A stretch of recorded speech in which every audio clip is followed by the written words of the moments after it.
C'était Nazeri Paul Béa, dépassé par les événements, qui est venu reconforter le personnel en service à la commune d'arrondissement de Yaoundé 7. Le patron de la région du centre a ainsi touché du doigt l'ampleur des dégâts causés par l'inondation du début de semaine, elle-même consécutive à la pluie diluvienne qui a arrosé la capitale. Aucun service n'a été épargné par la furie des eaux, dont la hauteur atteignait presque 3 mètres par endroit. Moi, je suis au service financier et économique. En tant que chef service, nous avons tout perdu la documentation. Il faut liquider les prestations qui ont déjà été faites. Tout le matériel livré a été détruit. L'état civil, il faut reconstituer les archives. Je vous assure que c'est terrible. Le personnel a évacué. Ils ont sauvé le minimum de matériel utile qu'ils auraient pu, mais malheureusement, l'eau est allée jusqu'à 3 mètres à l'intérieur des bâtiments. Tout est noyé, tous les ordinateurs sont noyés, tous les copieurs, je vous dis, c'est un désarroi total.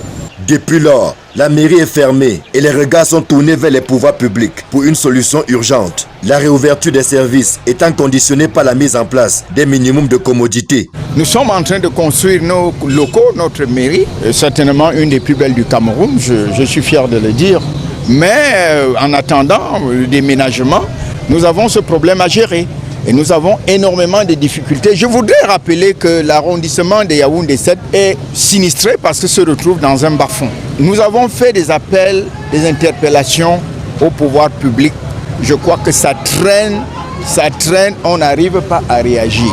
En attendant, l'heure est au déménagement partiel des services sensibles. L'exécutif municipal est également en pourparlers avec le ministère de la décentralisation et le FECOM en vue du rééquipement de la mairie en ordinateurs et autres consommables pour assurer la continuité du service. S'il n'y a pas d'intervention urgente, nous pourrons attendre 3 mois, 4 mois parce que le maire ne pourra rien financer par ses propres moyens. Avec le retour des pluies, plusieurs quartiers de la capitale font face aux inondations. Les services actuels de la mairie de Yaoundé 7 ont le malheur d'être logés dans un bas-fond. Il n'est donc pas exclu que les mêmes causes produisent les mêmes effets au moment où les pluies battent leur plein dans la capitale. En attendant que la mairie intègre définitivement son siège, dont la fin des travaux est imminente. Selon le maire Augustin Tamba, cela pourra se faire au début du mois de décembre prochain.